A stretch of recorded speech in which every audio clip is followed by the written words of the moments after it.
The blizzard struck without warning, turning the Colorado Mountain Trail into a white death trap as Willow Matthews struggled to stay upright in the howling wind.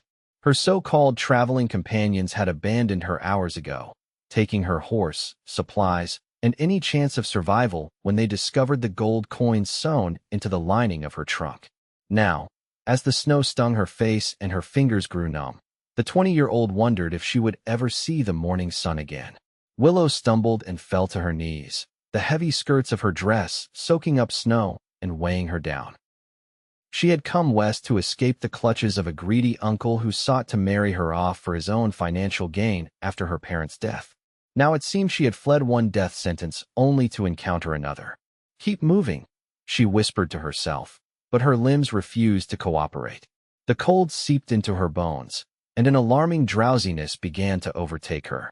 She knew what this meant. Her father had once told her that the most dangerous part of freezing was how peaceful it felt at the end. The wind shifted momentarily, and through the curtain of white, Willow thought she heard the sound of hoofbeats. A hallucination, surely the last desperate hope of a dying mind. She closed her eyes, too exhausted to keep them open any longer. The hoofbeats grew louder, more insistent. Then a voice, deep and commanding, cut through the howl of the storm. "Miss? Miss? Can you hear me?" Willow forced her eyes open to see a tall figure dismounting from a horse, his features obscured by a wide-brimmed hat and a bandana pulled up against the storm.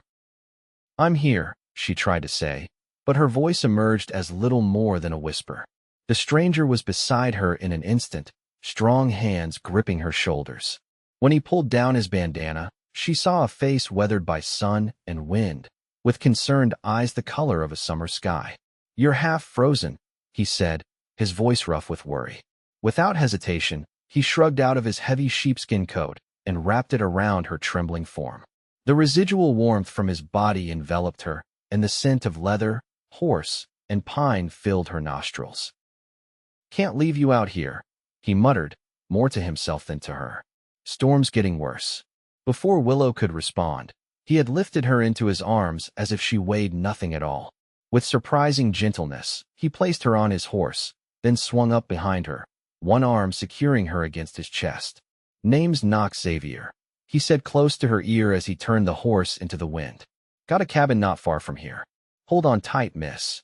Willow wanted to tell him her name, to thank him, but the warmth of his coat and body combined with her exhaustion pulled her into darkness.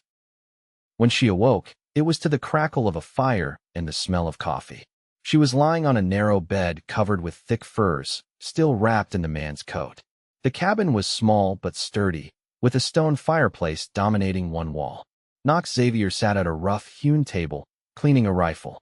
He looked up when she stirred, relief evident in his expression. "Thought I might have found you too late," he said, setting aside the weapon and pouring coffee into a tin cup. "You've been sleeping since yesterday." "Yesterday?" Willow struggled to sit up, wincing as pain shot through her frostbitten fingers and toes. "Easy now," Knox cautioned, bringing the coffee to her. "You're safe, but those fingers need time to heal." As he helped her with the cup, Willow studied her rescuer. In the firelight, she could see he was younger than she'd first thought, perhaps in his late 20s. His hair was the color of wheat, and a faint scar ran along his jawline. "I'm Willow Matthews," she said after taking a sip of the strong, bitter coffee. "I don't know how to thank you." "No need for thanks," Knox replied, his voice gruff. "Any decent man would have done the same." "But many wouldn't," she countered softly. "Those men I was traveling with, they took everything I had and left me to die." Knox's expression darkened. "The Harmon brothers?" Willow nodded, surprised. "You know them?" "Know of them. They've got a reputation." He returned to the table and resumed cleaning his rifle with deliberate movements. "Once the storm passes, I'll see about tracking them down, getting your things back." "They're dangerous men," Willow protested. "I wouldn't want you to risk yourself for my belongings." Knox's mouth quirked into something resembling a smile. "Miss Matthews, I've been riding these mountains for 10 years. The Harmons don't worry me none." He paused, his hands stilling on the rifle. "What brings a lady like yourself out here anyway? This ain't exactly civilized country." Willow hesitated, unsure how much to reveal to this stranger. But something in his steady gaze encouraged trust. My parents died 6 months ago, she began. My uncle became my guardian, but his only interest was in the inheritance my father left me. He arranged a marriage to a business associate, a man 3 times my age with a cruel reputation. She shuddered at the memory. I couldn't bear it. So I took what money I could and fled west. Knox nodded slowly, looking for a fresh start. Yes. Willow sipped her coffee, grateful for its warmth. I have skills. I can read and write, keep accounts. I thought perhaps in a growing town. Nearest proper town is Silverton, about 30 miles south, Knox said. But in this weather, might as well be 1,000. A gust of wind rattled the cabin's shutters, emphasizing his point. How long will the storm last? Willow asked, suddenly aware of her situation alone in a remote cabin with a man she'd just met. As if reading her thoughts, Knox stood and moved toward the door. 3 days, maybe 4. Don't worry, Miss Matthews. I'll be sleeping in the lean-to with the horses. You'll have your privacy. Before she could respond, he had gathered some blankets and stepped outside, leaving Willow alone with her thoughts and the crackling fire. The storm raged for 3 days, during which Willow gradually regained her strength. Despite his promise to sleep in the lean-to, Knox spent most daylight hours in the cabin, though he was careful to maintain a respectful distance. He taught her to prepare simple meals from his stores, showed her how to bank the fire to last through the night, and even lent her a book, a well-worn copy of The Three Musketeers. On the 4th morning, Willow awoke to silence. The relentless howl of the wind had ceased, replaced by the soft drip of melting snow from the eaves. She found Knox outside, shoveling a path to the lean-to. Storm's broken, he said, nodding toward the clear blue sky. Roads should be passable in a day or 2. Willow felt an unexpected pang at the thought of leaving. I suppose you'll be taking me to Silverton then, unless you've got other plans. Knox leaned on his shovel, studying her face. Though I should warn you, Silverton's rough. Lot of miners, not many women. Might not be the fresh start you're looking for. I don't have much choice, Willow admitted. My money's gone, my clothes. She gestured at the borrowed men's shirt and trousers she wore, rolled up at the cuffs. Knox was quiet for a moment. There's another option. Widow Jensen runs a general store about 10 miles from here. She's been looking for help since her husband passed. Decent woman, fair. Might be a safer place to land until you find your feet. Hope flickered in Willow's chest. You think she'd hire me? I know she would if I put in a good word. Knox resumed shoveling with renewed vigor. I do some trapping for her in winter, bring supplies up from Silverton when the weather allows. That evening, as they shared a rabbit stew, Knox cleared his throat awkwardly. Been thinking, Miss Matthews. About the Harmons. Willow tensed. What about them? They're likely holed up in Silverton till the pass is clear. If we're heading that way anyway. You still mean to confront them? Willow set down her spoon. Please don't. What's done is done. Knox's jaw tightened. They left you to die? That doesn't sit right with me. And I'm grateful for your concern, truly. But I'd rather look forward than back. Their eyes met across the table, and something unspoken passed between them. Finally, Knox nodded. As you wish. But if we cross paths with them, then we'll deal with it then, Willow finished for him. The next day, Knox began preparations for their journey. Willow watched as he packed supplies, checked his horse's shoes, and oiled leather tack with methodical precision. You do this often? She asked, sitting on a stump outside the cabin. Rescue strangers in snowstorms. Knox glanced up, a half-smile playing at his lips. First time, actually. Then how did you happen to find me? His hands stilled. Wasn't chance. I was tracking the Harmons. They've been rustling cattle from ranches south of here. When I saw 3 horses but 4 sets of tracks heading up the mountain, then 3 sets coming back down. He shrugged. Figured something wasn't right. Willow absorbed this information. You're not just a trapper, are you? Used to ride with the law in Texas, Knox admitted. Came north when things got complicated. Complicated how? Knox remained silent for so long that Willow thought he wouldn't answer. When he finally spoke, his voice was low. Shot a man. Senator's son. He deserved it, was beating a woman half to death, but his father made sure my badge wouldn't protect me. He met her gaze directly. I'm not a murderer, Miss Matthews, but I'm not exactly an upstanding citizen these days either. Willow considered his words, then said simply, You saved my life. That tells me all I need to know about your character. Something flashed in Knox's eyes, gratitude, perhaps, or relief. He nodded once and returned to his work. They set out the following morning, Willow riding behind Knox on his sturdy gelding.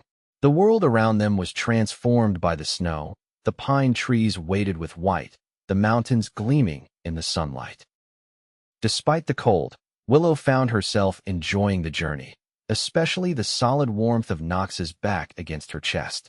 By midday, they had descended from the higher elevations to a winding trail that followed a half-frozen stream. The snow was less deep here, and Knox allowed the horse to pick up its pace. "We'll reach the widow's place by nightfall," he told Willow over his shoulder. Her husband built the cabin near a hot spring. "You'll appreciate that after days of cold water washing." The thought of a hot bath made Willow sigh with longing. "That sounds heavenly." Knox chuckled, the sound reverberating through his back into her chest. Simple pleasures mean the most out here. As they rounded a bend in the trail, Knox suddenly reined the horse to a stop. Ahead, 3 riders emerged from a stand of trees. Willow felt Knox tense, his hand moving subtly toward the rifle in its scabbard. "Harmons," he murmured. "Hold tight, Miss Matthews." The 3 men spread out across the trail, blocking the way forward. The one in the center, a burly man with a thick beard, grinned maliciously. "Well, look what we have here," he called. "The lady survived after all. And found herself a protector, it seems." "Step aside, Harmon," Knox said, his voice deceptively calm. "We've got no quarrel with you if you ride on now." The bearded man laughed. "That's so? Heard different. Heard you've been asking questions about us in every settlement from here to Durango." His eyes narrowed. "And now you've got the girl. Convenient." "Last chance," Knox warned. "Right away." Instead, Harmon reached for his pistol. Knox moved with startling speed, drawing and firing in one fluid motion. The bearded man yelled as the bullet struck his shoulder, causing him to drop his weapon. The other 2 Harmons drew their guns, but Knox had already kicked the horse into motion, charging straight at them. Bullets whistled past as he fired his rifle one-handed, striking one of the brothers in the leg. The 3rd man's horse reared in panic, throwing its rider to the ground. Knox didn't slow down, pushing the gelding past the fallen men and into a gallop. Willow clung to him, her heart pounding as they fled down the trail. They rode hard for nearly an hour before Knox finally allowed the horse to slow to a walk. He twisted in the saddle to look at Willow. "You all right?" She nodded, still breathless from the encounter. "You could have been killed." "Not likely," he said with unexpected lightness. "Harmons are better at thieving than shooting." His expression grew serious. "But they'll be nursing their wounds and their pride. We need to keep moving." As promised, they reached Widow Jensen's place by nightfall. It was larger than Knox's cabin, with a proper store attached and several outbuildings. Smoke curled invitingly from the chimney, and lanterns glowed in the windows. A stout woman with iron gray hair pulled back in a severe bun opened the door at Knox's knock. Her stern expression softened at the sight of him. "Knox Xavier, as I live and breathe. Wasn't expecting you till spring thaw." "Special circumstances, Mrs. Jensen," Knox replied, gesturing to Willow. "This is Miss Matthews. She's had some trouble with the Harmon brothers, lost everything. I thought maybe you could use some help around the store." Mrs. Jensen's shrewd eyes assessed Willow from head to toe. "Can you read and cipher?" "Yes, madam," Willow replied. "I kept my father's books for years." The older woman stepped back, opening the door wider. "Come in then, both of you. Got stew on the stove and questions that need answering." Over dinner, Knox and Willow related the events of the past week. Mrs. Jensen listened without interruption, occasionally nodding or frowning as the tale unfolded. "Harmons have been a plague on this territory for too long," she said when they finished. "Sheriff and Silverton's in their pocket, so they operate with impunity." She turned to Willow. "You're welcome to stay, child. I could use the help, and it's safer here than in town." Relief washed over Willow. "Thank you, Mrs. Jensen. I promise I'll earn my keep." "I've no doubt." The widow turned to Knox. "And you? Will you be staying or heading back to your hermit's cave?" Knox's mouth quirked. "Thought I might stick around a few days. Make sure the Harmons don't come looking for trouble." Mrs. Jensen nodded, seeming satisfied with this answer. "Your usual room's available. Now, Miss Matthews looks dead on her feet. Let me show you to your quarters." The next morning, Willow awoke refreshed from her first night in a proper bed since leaving home. After breakfast, Mrs. Jensen gave her a tour of the store and began teaching her the inventory system. Miners come through on their way to and from the claims, the widow explained. Trappers, hunters, occasional family trying to make a new start. We stock everything from mining supplies to calico. Willow was impressed by the operation. How do you manage it all yourself? Been doing it since Thomas died 3 years ago, Mrs. Jensen said matter-of-factly. But I'm not as young as I once was. These ledgers. She tapped a stack of leather-bound books. They need a steadier hand than mine. Outside, the sound of hammering drew Willow's attention. Through the window, she could see Knox repairing the roof of one of the outbuildings, his movements sure and efficient. Mrs. Jensen followed her gaze. He's a good man, that one. Too solitary for his own good, but dependable. Saved this place last spring when the creek flooded. He saved my life, Willow said softly. And you've reminded him there's more to living than just surviving, the older woman replied. Haven't seen him this engaged in years. Over the next week, Willow settled into a routine. During the day, she worked in the store, updating ledgers and organizing inventory. In the evenings, she helped Mrs. Jensen with cooking and household tasks. And throughout it all, Knox remained, finding endless projects to occupy himself around the property. One evening, as Willow was closing the store, Knox appeared in the doorway, his hat in his hands. Mrs. Jensen mentioned you might appreciate some fresh air, he said, looking uncharacteristically uncertain. Thought you might like to see the hot spring before dark. Willow smiled, setting aside the ledger she'd been working on. I'd like that very much. The spring was a short walk from the main house, nestled in a grove of pines. Steam rose from the surface of the water, creating an ethereal mist in the fading light. It's beautiful, Willow breathed. Mrs. Jensen comes here most evenings, Knox explained. Says it helps her joints. There's a changing screen behind those rocks if you ever want to use it. Willow glanced at him, catching the flush on his cheeks. Perhaps tomorrow, she said. It's getting too dark now. They stood in companionable silence, watching as the first stars appeared in the darkening sky. I should be moving on soon, Knox said suddenly. Willow felt her heart sink. Back to your cabin? Maybe. Or further north. I've been thinking about Canada. Because of the Harmons? Knox shook his head. Been thinking about it for a while. Fresh start, like you said. I see. Willow wrapped her arms around herself, suddenly cold despite the steam rising from the spring. When will you go? Haven't decided. Knox looked at her, his expression unreadable in the dim light. Mrs. Jensen says you're a natural with the books. Store's doing better already. She's been very kind to me. She needs you, Knox said. This place would have fallen apart without her, and she's getting on in years. Willow sensed there was something he wasn't saying. And you? What do you need, Knox? The question seemed to catch him off guard. He was silent for a long moment before answering. Not sure anyone's ever asked me that before. They walked back to the house in silence, but something had shifted between them. Willow could feel it in the air, as tangible as the coming spring. The next day, a supply wagon arrived from Silverton, bringing mail and news. Among the letters was one for Willow, forwarded from her hometown in the east. She recognized her friend's handwriting immediately. The letter contained shocking news. Her uncle had died suddenly, leaving his affairs in disarray. More importantly, evidence had been discovered proving he had embezzled most of Willow's inheritance. The family lawyer was trying to recover what he could, but it would take time. Everything all right, dear? Mrs. Jensen asked, noting Willow's expression as she read the letter. Yes, Willow said slowly. Just unexpected news from home. That evening, she shared the contents of the letter with Knox as they walked again to the hot spring. So you could go back, he said when she finished. Reclaim what's yours. I could, Willow agreed. But there's nothing for me there now. My parents are gone, the house sold. And truthfully, she paused, gathering her courage. I found something here I never had there. Knox stopped walking, turning to face her. What's that? Purpose. Independence. She met his gaze steadily. And people who see me for who I am, not what I represent. Something flickered in Knox's eyes, hope, perhaps, or understanding.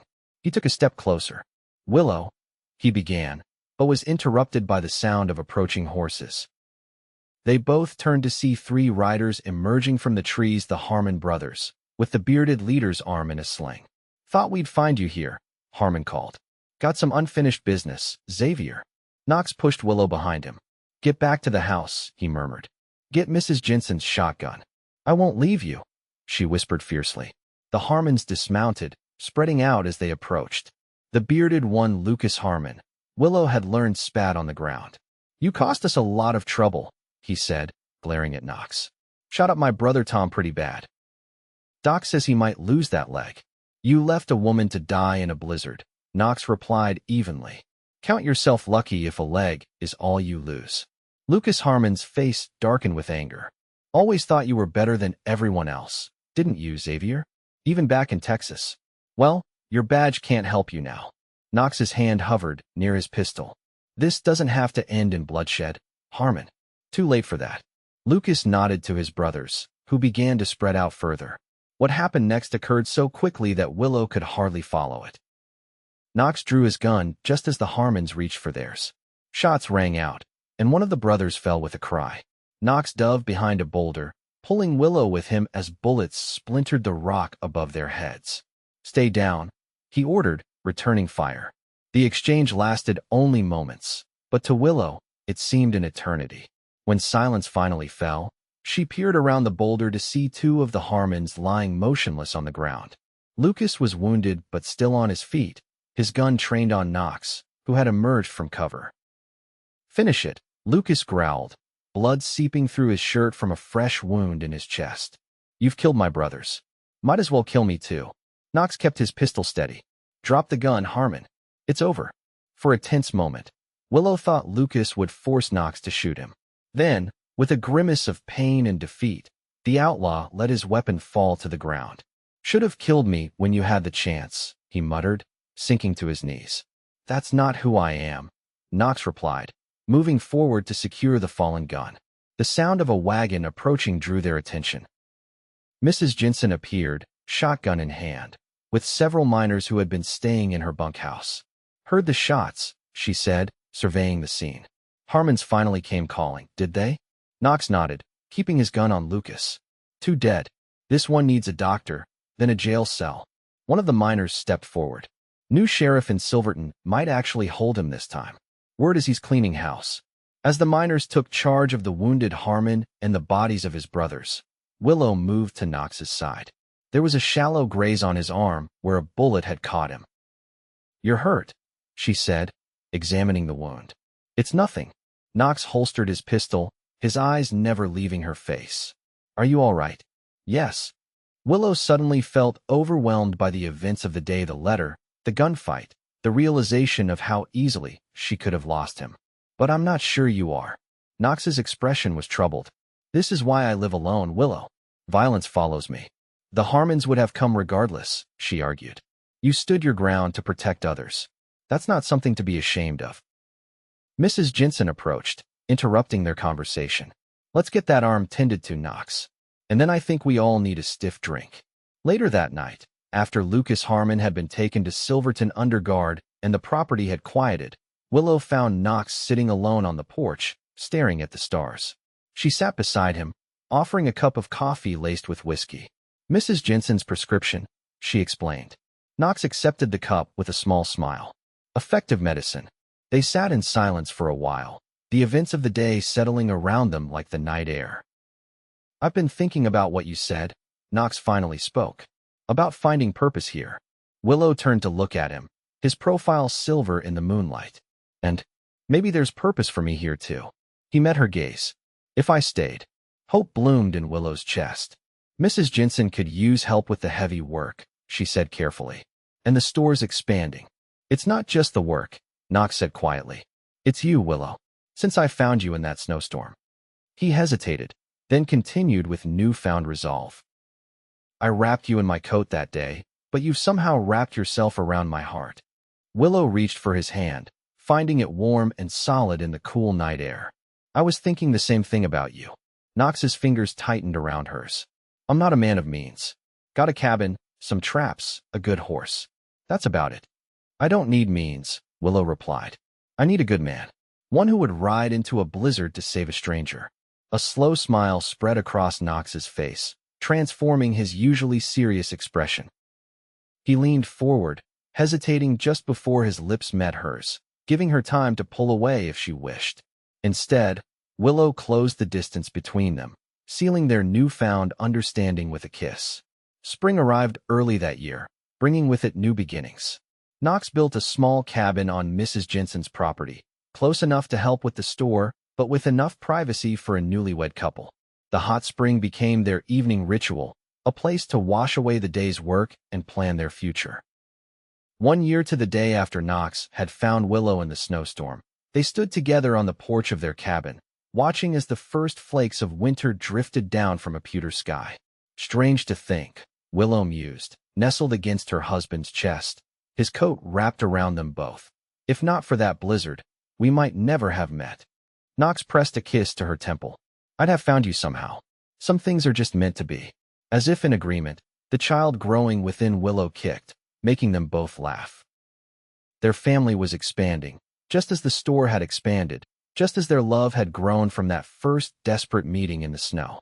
Come inside, Knox said, rubbing her rounded belly through the coat. I'll build up the fire. Willow looked up at him, at the face that had become as familiar to her as her own, and felt a surge of gratitude for the storm that had nearly claimed her life, but had instead given her a love stronger than the harshest winter. Yes, she said, taking his hand. Let's go home.